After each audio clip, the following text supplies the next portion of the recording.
Damn, you had 5? I still was on. And I had 1? Let me find out. I'm the assist leader. Proud of you, bro. I had 1 free throw. Oh, yumpers. Facts.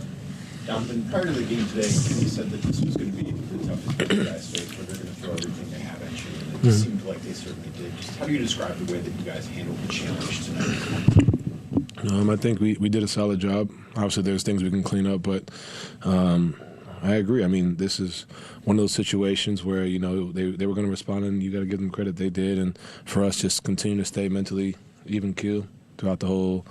They made a run. They got it close, but we did what we were supposed to do. And now next game is going to be the hardest game for us. So trying to keep the same mindset. And then James, Donovan had 30, you had 28, Evan had 25. Probably the best game that all three of you guys have had together since you arrived. Just how do you describe the way that you three were able to play together tonight? It was a good game. Space.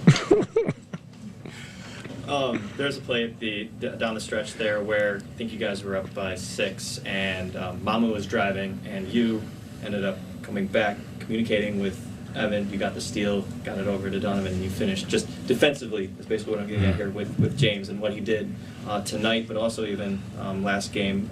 I feel like that's something that isn't talked about a lot, so just giving you a chance to say something. I mean, yeah, like he had 5 steals. You know, I think the biggest thing with him is, you know, he's obviously an all-world offensive talent, but the one thing that jumps out to you as soon as he gets here is the communication about defense. I'm over here in huddles talking about, hey, we could do this offensively. He's like, man, we just need 3 stops in a row. Like he's the vocal one on that. And when you have a guy that comes here and we already have, you know, a pretty solid defense. We obviously have Defensive Player of the Year. We have J.A., Dean, Max, Sam, like Dennis. Like, you know what I mean? When you have a guy like him coming in and making defense the priority, right? And that goes a long way for the group. So that's the one thing I don't think people give him enough credit for, just because that's his priority. Offense is going to be the offense. We're going to get looks. We're going to do what we do, but defensively, we don't win this game without defense, and that's the biggest thing I've noticed, and we've noticed as a group. And then James, he had a lot of end of shot clock late. Lucky. Late time. Luck. I mean, but just seeing that level of shot making in those situations, like a lot of rescue shots, Yeah. like what's that like to have as a teammate? That's Donovan Mitchell. Like, I mean, obviously, just taking it a step further, we can't, whether it's him, whether it's me, whether it's our team, we can't put ourselves in that situation, especially on the road. Like, those shots don't go in, you know what I mean? It's a different ball game, you know what I mean? So that's the first step. But then you look at it, it's Don, and he's capable of, you know, doing the spectacular. So, you know, big-time shots from him, big-time play from him, you know, all year long. But for us as a team, we just got to be better, getting a better shot, you know, earlier in the clock, especially on the road. I'm sorry, Jamal.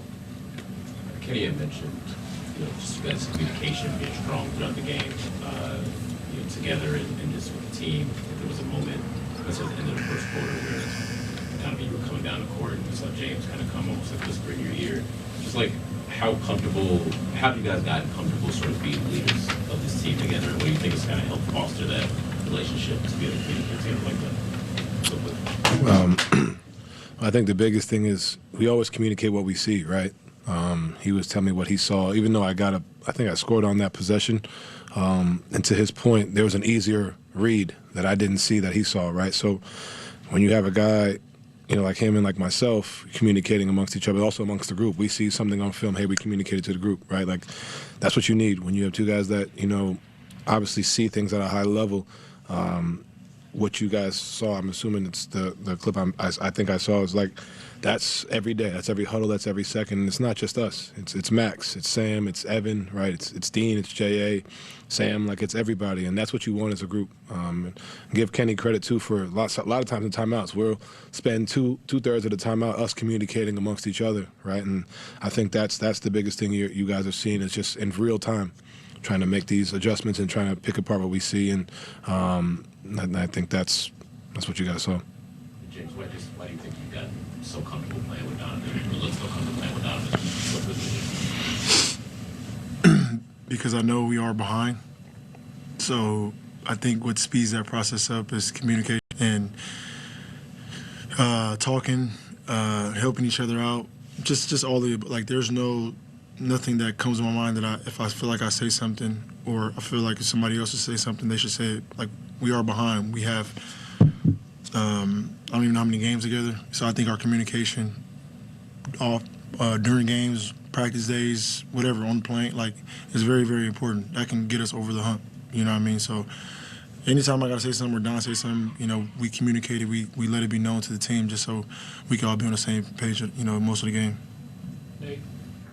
I heard the word communicated or communication about 100 times in that press conference. We know these guys are killing the offense, right?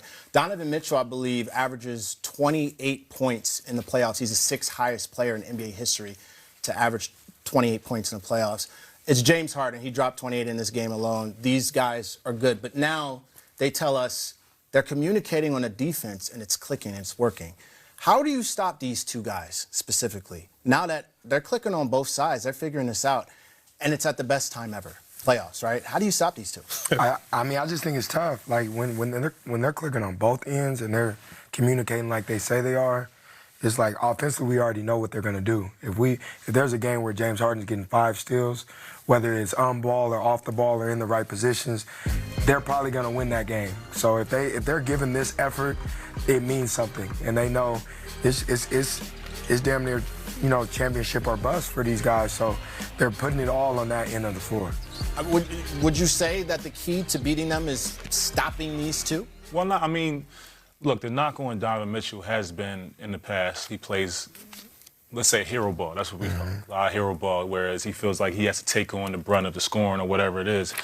This is the first time we've seen him kind of like, not feel like that. He lets James be James, and he uses his opportunities to be as surgical as he can be with the basketball. So I think that's one of the things where we're not used to seeing Donovan like this, and it's scary. Scary for the Eastern Conference because he has somebody he trusts, a guy that can have the ball and also make plays, and he doesn't feel like he has to do all this. And from their conversation and where they're talking about each other, you can tell, like, in this little bit of time that they've been together, they have trust for each other. They talk about talking the team together, doing all the things together.